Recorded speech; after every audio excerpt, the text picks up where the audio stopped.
I can hardly believe it, Carrie. Today is our last episode of season 2. Oh my gosh. Well, we better make this one a good one. Aw, does that mean we can't make any beef brownies? No. Hot buttered tomato juice? No.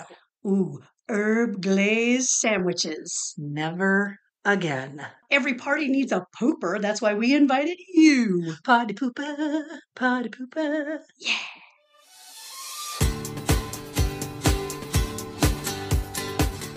Welcome to Mom's Wooden Spoon. Get your apron on and your fanny flicker ready as we cook up some nostalgia.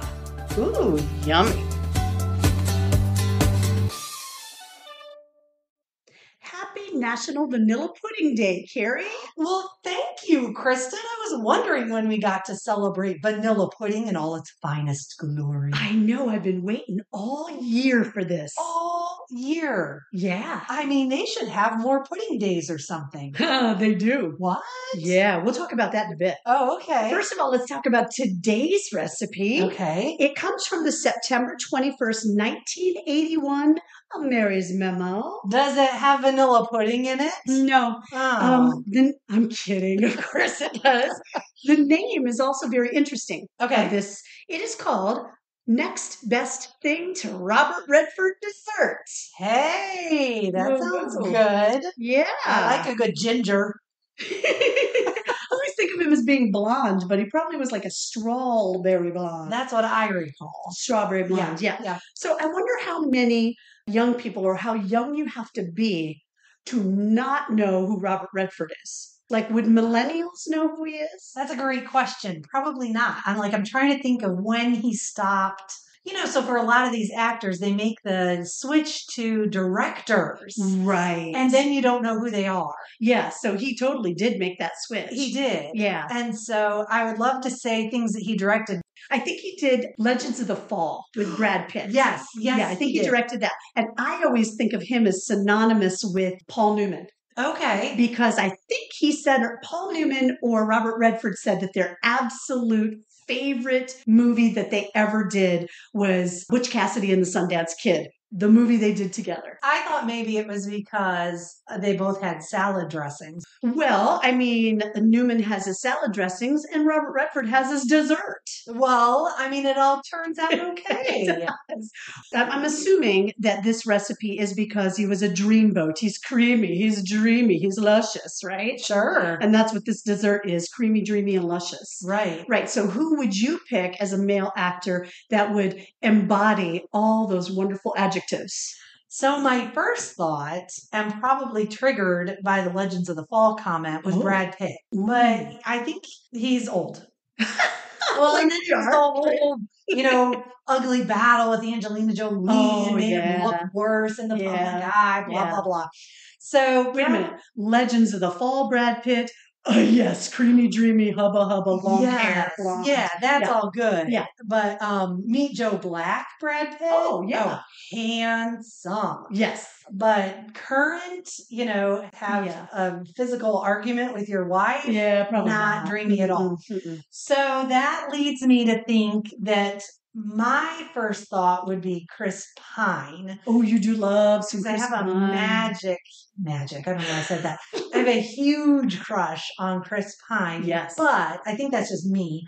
And you know who his dad is, right? Oh, yeah. Mr. Pine, who played the captain on Chips. That's right. Yeah, Mr. Pine. Mr. Pine. But I think my final answer is Chris Hemsworth. Oh, Thor. He is so cute. He is. He's just hot. He is dreamy. He's dreamy, creamy, luscious, right? Yeah, he is all of those things. And I think he appeals to a wide variety of ages. Absolutely. And you know what's funny?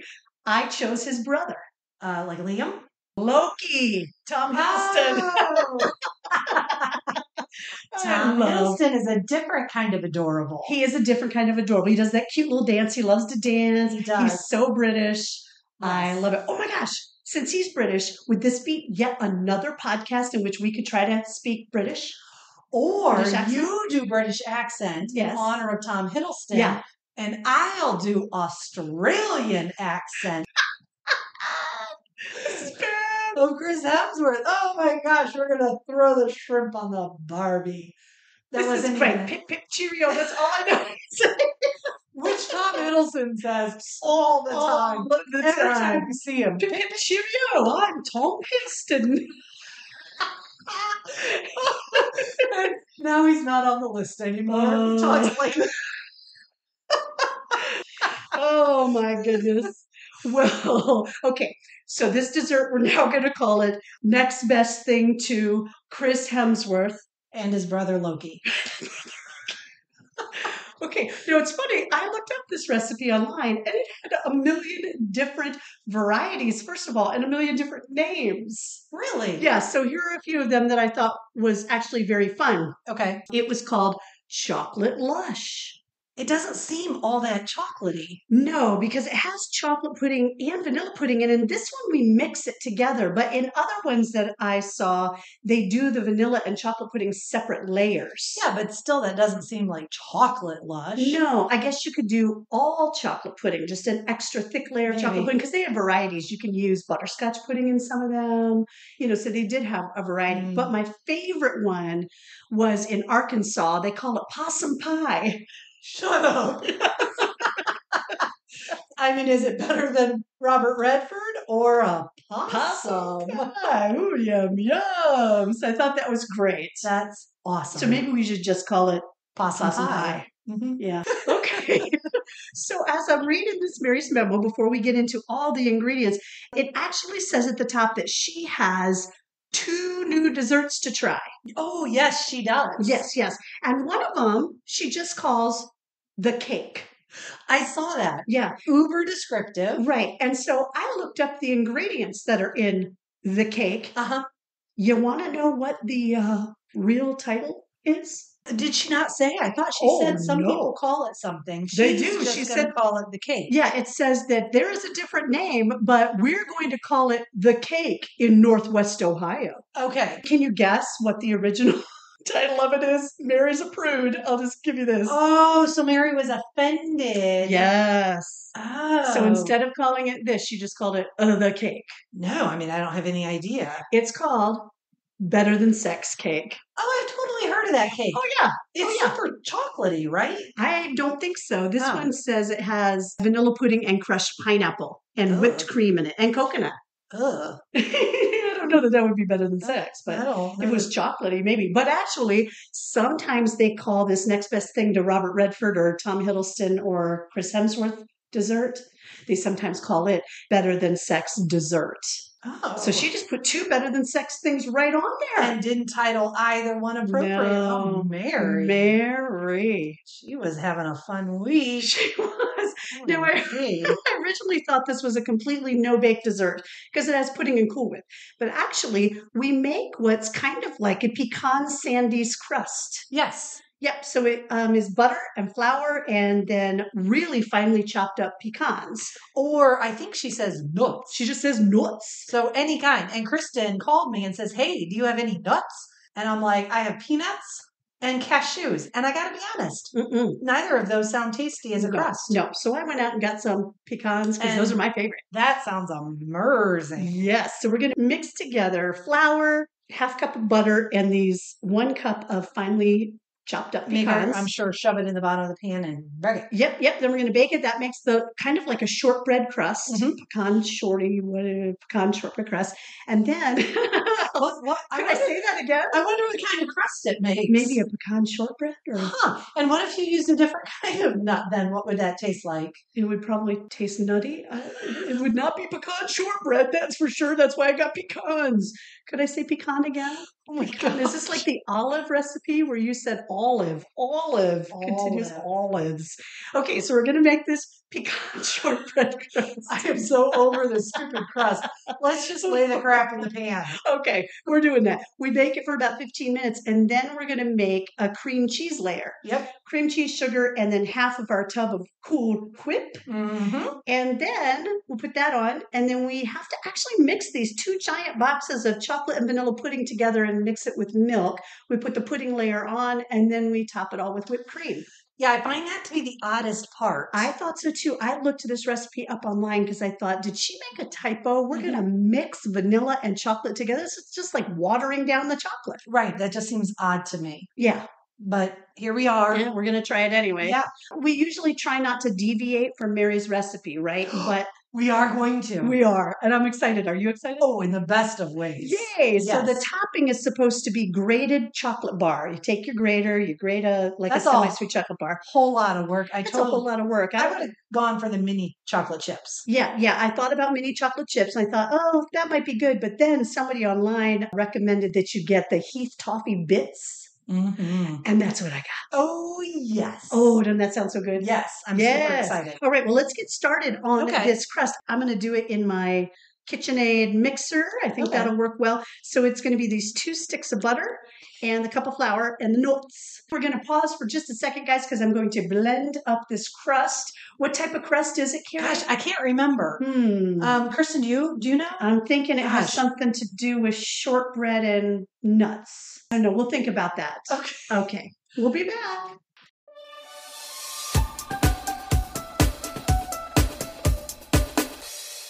Okay, so we are back. I screwed up a big time. So she gets all the ingredients into the mixer. Yeah. She blends and she looks at me and goes, Carrie, this is not making a dough. And I'm like pure liquid, really. I'm like, what do you mean? It's like a batter. She says it just doesn't look right. How many sticks is a half a cup of butter? And I said, 1. And she said, what? And then she tried to blame it on her poor husband. I asked him this morning, I said, am I right? Because I tried to read the stick this morning and the writing was so tiny, I didn't want to go get my reading glasses. And So she used a full extra stick of butter. So now our crust is 2 sticks of butter, 1 cup of nuts, 2 cups of flour, and a random amount of almond flour because we didn't have any other nuts. I offered peanuts that I found in the pantry. Kristen's like, no. So think that would be good. I'm not sure what this is going to look like. The crust may just be a whole lot of butter floating on the bottom of the pan. I think it's going to be perfect. I make some cookies since, I like to eat gluten-free a lot of times. I should be eating gluten-free all the time. I make cookies with just butter, almond flour, a little almond extract, vanilla, and some sugar, right? And I don't really even have to measure it. I'm not good at measuring, so that's a good thing. So we have just taken half of this weird concoction that we have created without sugar. So it's not going to taste like the cookies. And Kristen's super excited to use the other half. I think I'm going to make cookies. I'm going to add sugar and some extracts. Do you need a little extra? I think I might need a little more. I want to make it even, and I don't want to make it too thin. I just don't even know how much, because we kind of screwed up there. Yeah. I mean, I screwed up. Yeah, I was totally involved in that process. So if we forget, which we likely will, yes, of Kristen's major issue. Kristen's major issue. I got a lot of them. This is the most major. It's really not the most major of her issues. You're so mean. Anyway, moving on from that. I think we should move on, Carrie. If we forget, and we likely will, and we take a bite and we're like, this is really good, but this crust is as tough as old boots. This crust is so hard we can't cut through it. The flavor is so off. And so feel free to write in and be like, yeah, dummies. It's because it was Kristen's major issue. And because odds are good we won't remember. But so Kristen's patting the crust into the bottom of the pan. It looks lovely. It does not look super nutty. No, that's because the almond flour is so light, right? Right. I think it's going to be absolutely delicious. And it won't be pecan sandies. It'll be pecan almond sandies. Palmond sandy crust. I like that she's working so hard. And then she's so excited. And then we can just use the leftovers and we're going to make delicious, delicious cookies. We are. I mean, the only difference is that we need to add sugar. Oh, and almond flavoring. Oh, and vanilla. Oh, and I don't measure any of it. They'll be great. You know what? Yeah. You suck. All right, I'm going to put this in the oven for 15 minutes. Maybe by then Carrie will shut her pie hole. Most likely, Carrie will screw something up. Yay! And we'll move on to mocking her. Yes, that's my favorite. We usually mock you, Carrie. It is. It's true. It's a national pastime. National Pudding Day and National Mocking Carrie Day. Speaking of National Pudding Days, do you know that there are multiple international pudding days? Oh, international. Oh, yeah. All of these pudding days, I looked them up, and they are the same pudding days in Britain, Canada, and America. It may have been more, but I was like, on the list was sticky toffee pudding. I'm like, wait, this isn't American, you know.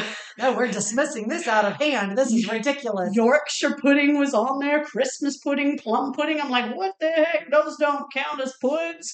Urban cheese muffins? Urban cheese puffs. They're no, that's not puds. We made the onion and cheese pud. Onion cheese pud. Well, if Yorkshire pudding is a pudding, urban cheese. That's right, because basically those urban cheese puffs that we made were little Yorkshire puddings. We just didn't cook them in beef fat. They were tasty, and I still think about them. Okay, so back to our pud. Yes. Okay, so get out your calendars, folks. We've talked about getting your calendars out before. I'm really serious because pudding is delicious and you need to celebrate these days. Well, and you can do it quickly. Yeah, you really can. Yeah. Snip, snap, snip. Okay, so here we go. Vanilla Pudding Day, of course, is May 22nd.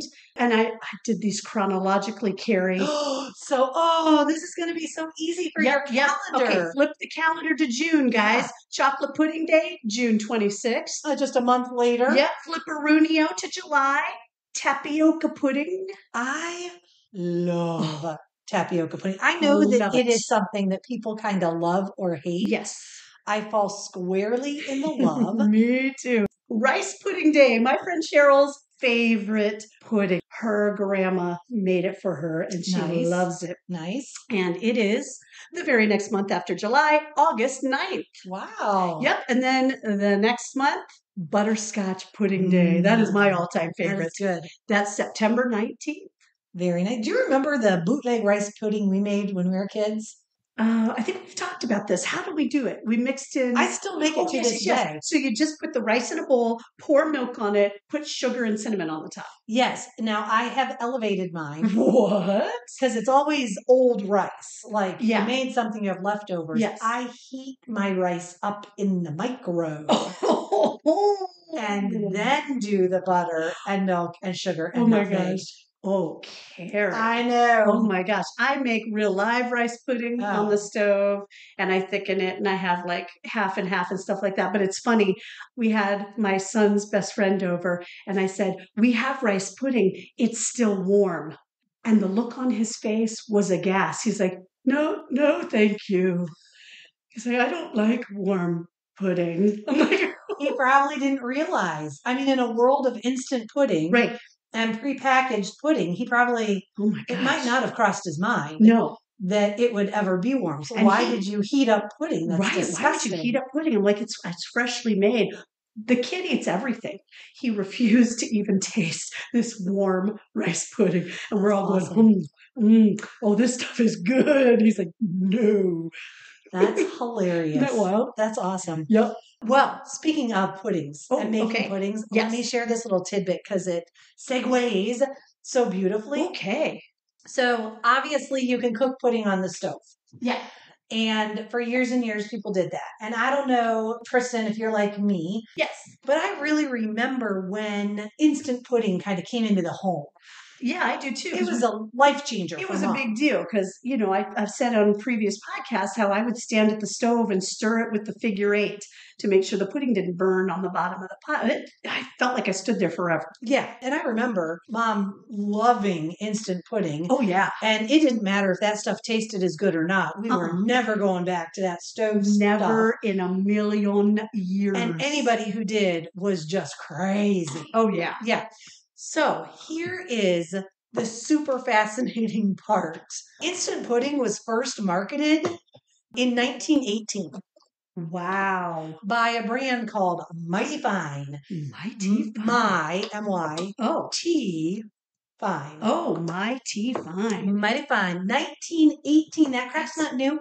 Not new at all. No, that's old. No, it is not totally instant the way we think of it as of today. That was the Jell-O brand, which introduced their instant pudding in 1936. That's so weird because it just seemed like it was so new to us. Maybe it's because Mom didn't want to try it. She loved her cooked pudding and she could just have, child labor standing at the stove. Maybe we did cooked pudding because we were under her feet and she's like, stand at the stove for 2 hours and stir this in a figure eight. So I don't know. True. And instant pudding was such a big deal that in the 60s, there was a product called Shake-a-Pudding. Shake-a-pudding. Not pudding. Pudding, even better.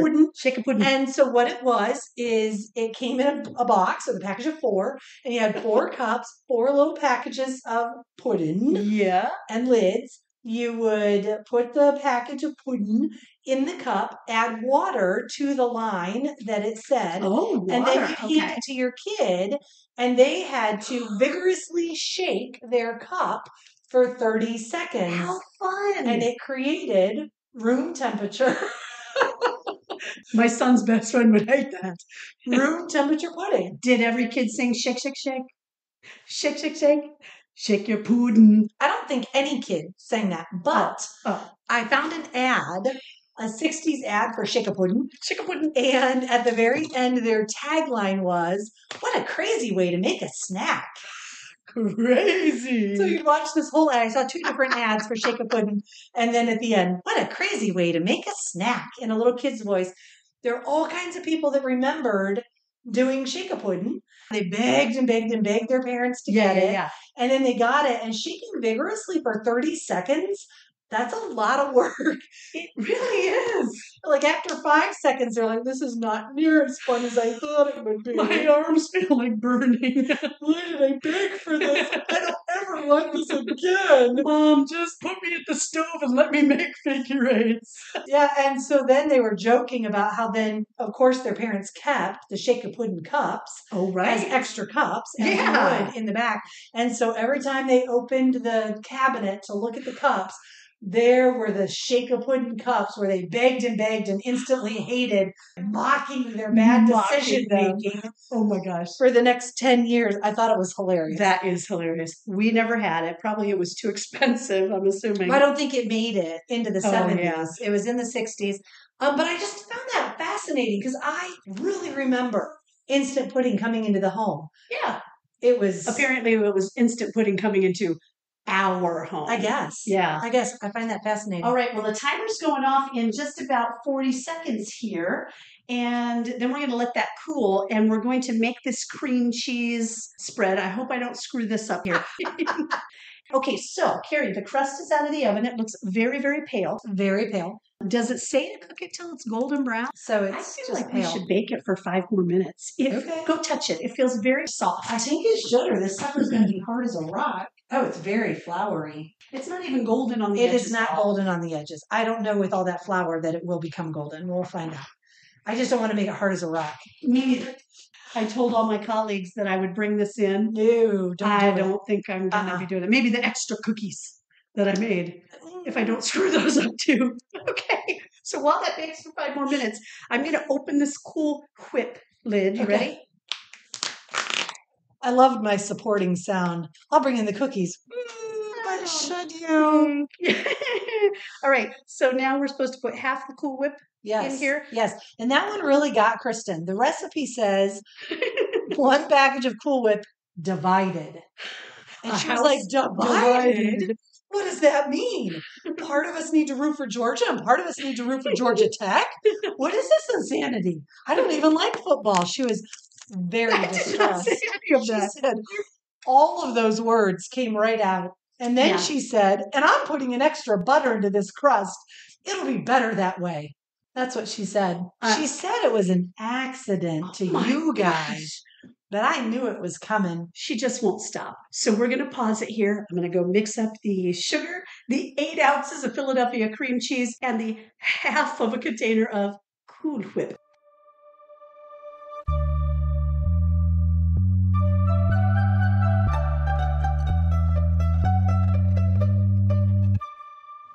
Okay, we have the Cool Whip and cream cheese and the sugar all blended up. It's really creamy and soft, so it'll spread on really easily. Yep. We got the crust out of the oven. It was slightly golden around the edge, but not much, and it felt kind of tender, so hopefully we won't need like a jackhammer to get through it. Perfect. And so now that's chilling.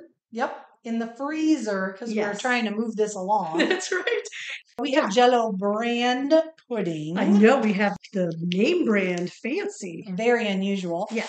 They're going to be crinkly because they're in their boxes and in their packages. So we're going to open those. I'm assuming we just dump them in and then add some milks.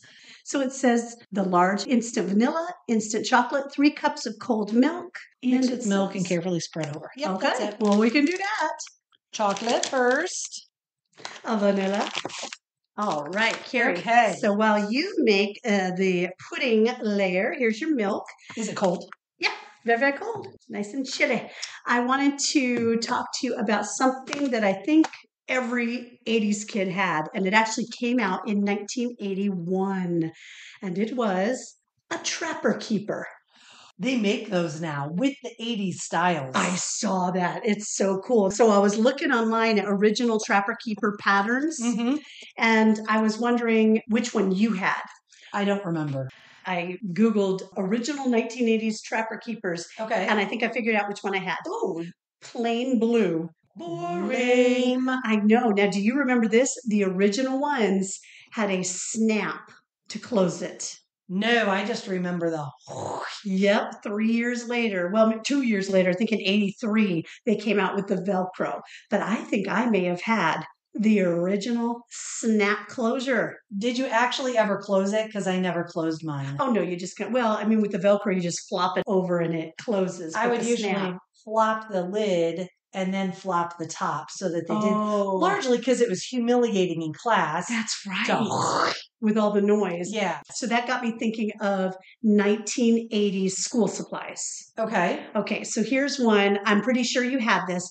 It was a pencil with like troll doll hair on the top, and it had googly eyes, and you would spin it. I'm making the sound. Like that in your hands, and the hair would go all flying out. Yes, and then you would twist the hair. Oh, yeah. And then you'd do it again. Yeah, that was fun. Yes. That was like the original fidget spinner. Yeah, old school. Yes. I like it. It was. And then did you have one of those little clip-on koalas that you could clip on the top of a pen? They were plush. I just saw one of those in some, like, remember back in the day kind of thing. I saw one of those koalas, and I was like, oh, I have to remember to talk about that for the podcast. Oh, yeah. I totally did. And then sometimes you just, like, clip it to your shirt. Oh, they could clip to anything you want. Yeah, they were great. Yeah, so I loved that. So I started to think about, school supplies and then things we played in the early 80s. And all of a sudden, this game popped into my head, and I wanted to see if you remember it. Go to the head of the class. No, I've already talked about that. Stop Thief. Do you remember it? Yes. Electronic cops and robbers game. It was amazing. It was so cool. It's a board game. Yep.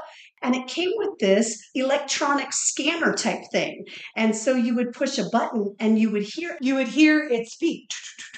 Yes. And then it had really fun sounds. So if it committed a crime, you'd get like this dee-doo, dee-doo. Yeah. The robber could break glass when you'd know it was in a room with glass.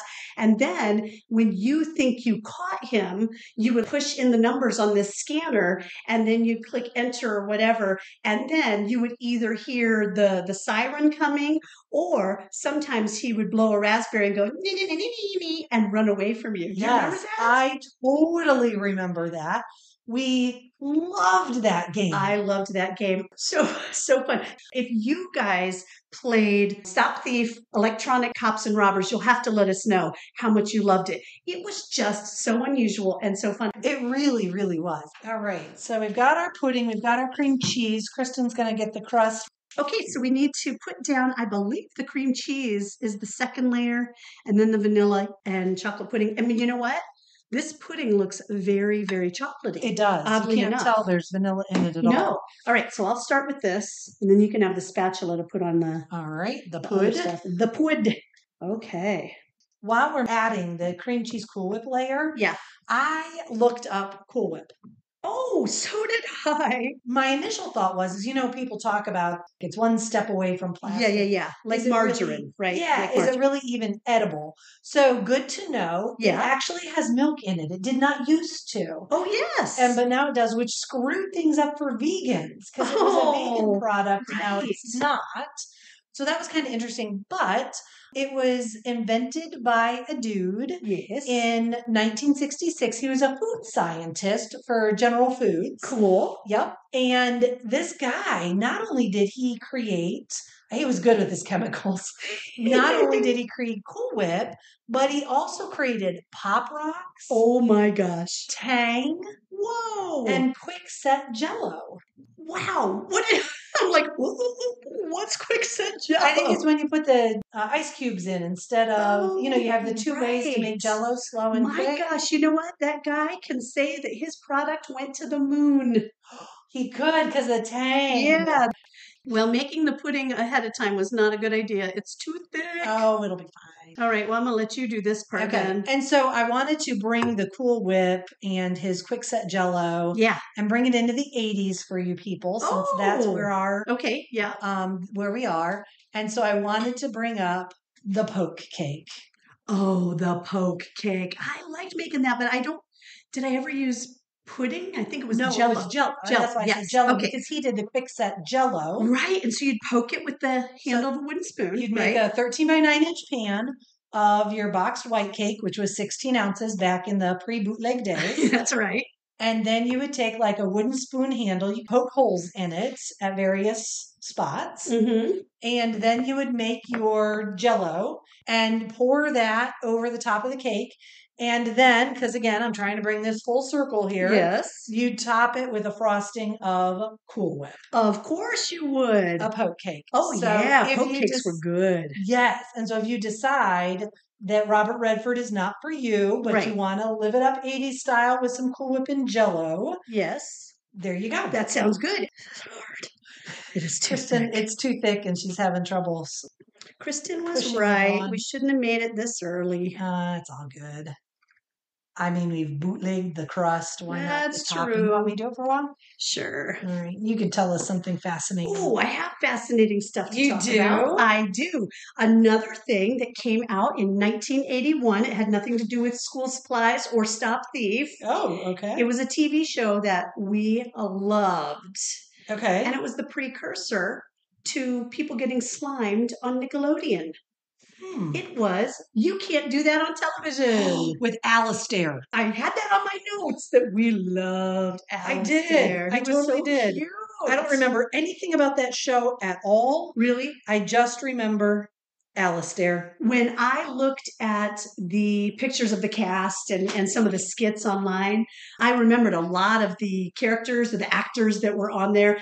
There was one grown man on it. Poor guy. And I know.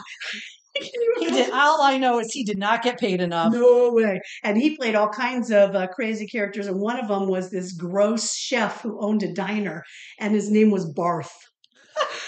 And he would make these disgusting Barth burgers. And I do remember the Barth burger. Do you? So basically, when I looked it up, it said that You Can't Do That on Television was a gross out comedy for kids. Kids, of course. Yep. Well, and so that's where Getting Slimed came from. Yes, I remember Alistair got slimed all the time. Oh, yeah. Do you remember? Sweet, sweet Alistair. Sweet, sweet Alistair. Do you remember what they had to say to get slimed? No. They would have to say, I don't know. Oh, interesting. Yep. And then they'd get slimed. That's funny. It was. It was a fun show. I just loved it. I have a question for you. Okay. Since we are making Better Than Robert Redford dessert. Yes. Do you have a favorite Robert Redford movie? You know, Carrie? No, I don't know, Kristen. The only one, honestly, that I know that he was in was the one with Paul Newman that we talked about before. Butch Cassidy and the Sundance Kid. I've never seen it, though. I haven't either. So do you have a favorite one? Oh, I have two. What? Immediately came to mind. Now, I did look up to see. To make sure you weren't dumb and... Well, no, I wanted to... Wait. She just used her grubby finger to wipe it off the spatula. I held the finger up in a movement to let her know that that's what was coming next. She was real slow on the uptick of that one. I was. Spread it to the edges. It's really hard Spread to it get to the here to edges, do it. Greg. It's real hard to do. Yeah, I know it's real hard to do because we shouldn't have made the pudding so early. Oh, gosh. You harass her once and she's all Miss Know-It-All. Okay, so my first Robert Redford movie that I thought of, not my favorite, but I remember going to see it with Mom. Really? And I remember her being so excited to go see Robert Redford, knowing that I was going to think he was dreamy. Oh. And it was called Legal Eagles. I do remember that. It came out in 1986. Oh my gosh. So she took 13-year-old me to see Legal Eagles and knew for sure that I would be totally blown away by the hotness that was 40-year-old. I don't know how old he was. Robert Redford, but he was far too old to be considered hot by a 13-year-old. Well, I'll tell you what, I know she thought he was hot because this recipe has an asterisk next to it in her pen. Heck yeah, it did. So anyway, Legal Eagle, I want to say Deborah Winger. Oh, okay. In it. And they were both lawyers and they were trying to solve a crime and it was dramatic, intense. And But the hands down, absolutely most favorite movie with Robert Redford in it of all time. Yeah. Anytime it is on TV, I immediately put it on and watch. Okay. Sneakers. Oh. I don't even remember that. Oh my gosh. Tell me about it. Tell me about it. All-star cast. It had River Phoenix. And I want to say Dan Aykroyd. Oh, were they like computer hackers? Yes. Okay. They were thieves and computer hackers. And look how nice and easy it is to put the Cool Whip on the top of that firmly set Jell-O. It is, but I really think we should have put the Cool Whip back in the fridge. It's kind of funky texture. Man, Carrie, you didn't do any of this right. She is all things complaining. This is a joy to do this with her. You messed this entire recipe up, Carrie. It's all you. I really think we should have gotten a bigger tub of Cool Whip. That's what I was thinking when I read the recipe. I'm like, we're going to put half of that in the cream cheese and then only half on a 9x13 pan. That Cool Whip is definitely not going to the edges of this pan. No, it's not. Mary was out of her gourd thinking that you could split a container of Cool Whip and spread it on the top of this. I do think you can get some more out of that. I'm going to try, but I'm trying to spread it as thin as I possibly can. And who wants a thin layer of Cool Whip? I don't know. Nobody. We all want a nice big blob of Cool Whip. You know? I hear you. This don't bake anything and use prepackaged ingredients recipe has just really thrown her for a loop today. Oh my gosh, but hey, I made cookies out of that leftover dough and they are gorgeous. She did. I'm going to take a picture. And because we went crazy with the Heath Bar chocolate, she put those on the cookies. We didn't even talk about Heath Bar at all. We did? Yeah, didn't we? Yeah, because we told them. Yeah, duh. Oh my gosh, I'm a mess. I'm a mess. So Kristen is this episode's Carrie. And I have to say, I wear it better. That's kind of harsh. That worked out all right. It's okay. It's I would want more Cool Whip, but anyway, Cool Whip should be thick, like on the poke cake. Yes, it should. It's frosting for crying out loud. I know, right? Mm-hmm. We're gonna pop this in the fridge. No, we're not. We're gonna put the Heath Bar crunchies on the top. Is that what they say to do? Yes, that's what they say to do. I'm putting a lot of these crunchy bits on the top. Oh, she's going through and fixing what I'm doing. Thanks, Mom. You're welcome. Do you want to take home this Cool Whip container for your leftovers? Because that is classic Cool Whip, isn't it? Yeah, it is. This was the challenge of opening a refrigerator in the 70s. That's right. You didn't know. Is it Cool Whip? Are you lucky enough for it to be Cool Whip? No. No, leftover tuna noodle casserole. Mm-hmm. I'm so glad we got the Heath bits rather than the shaved chocolate. I think that'll give it a little extra oomph. Yes, I agree. And crunch. Yeah. Because it's a very creamy. It is. We'll see how the crust turns out. So we're going to pop that in the fridge. Gosh, we've been we'll be back about 10 million times this episode. We have been. I'll see you in a minute.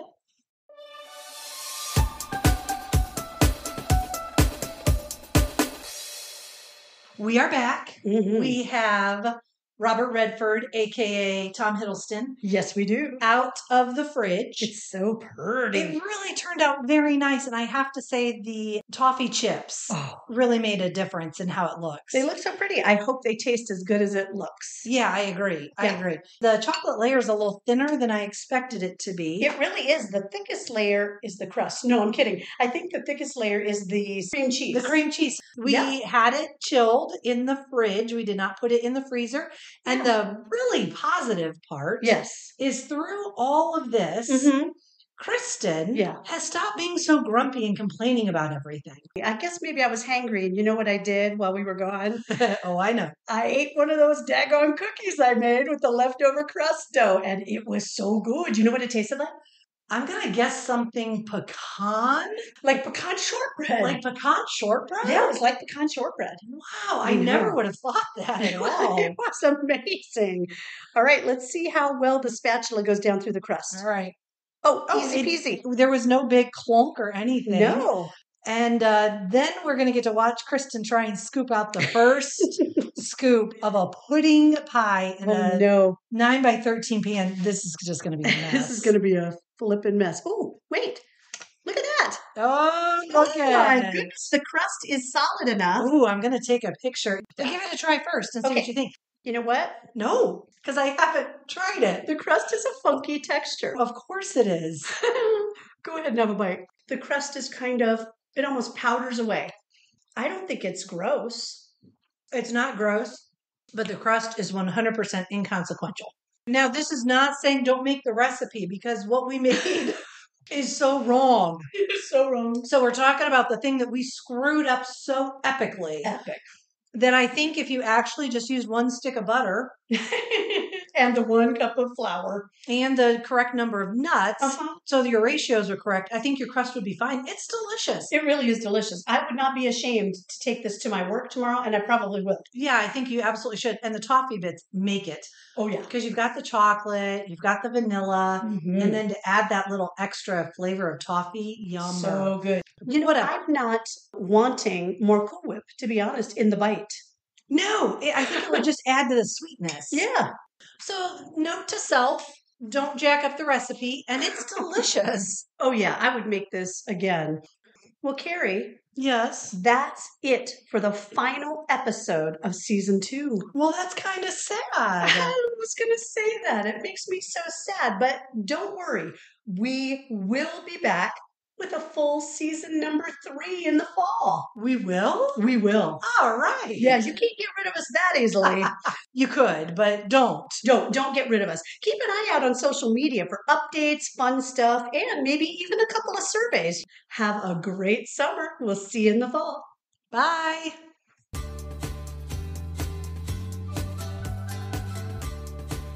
Thanks for listening to Mom's Wooden Spoon. If you like what you heard, don't forget to subscribe. If you want a copy of this recipe or to check out our blog, click on the link to our website in the podcast description. If you'd rather, you could get to our website through Facebook, Twitter, or Instagram. Pick your poison. Don't say poison. We're making food. Stop Thief. Do you remember it? Yes. Electronic cops and robbers game. And it came with this electronic scanner type thing. And so you would push a button and the thief could move around the game board. You would hear it speak. Yes. If it committed a crime, you'd get like this. Yeah. The robber could break glass. And then when you think you caught him, you would push in the numbers on this scanner. And then you would either hear the siren coming, or sometimes he would blow a raspberry and run away from you. Yes, I totally remember that. We loved that game. I loved that game. Did you get it? I think I might.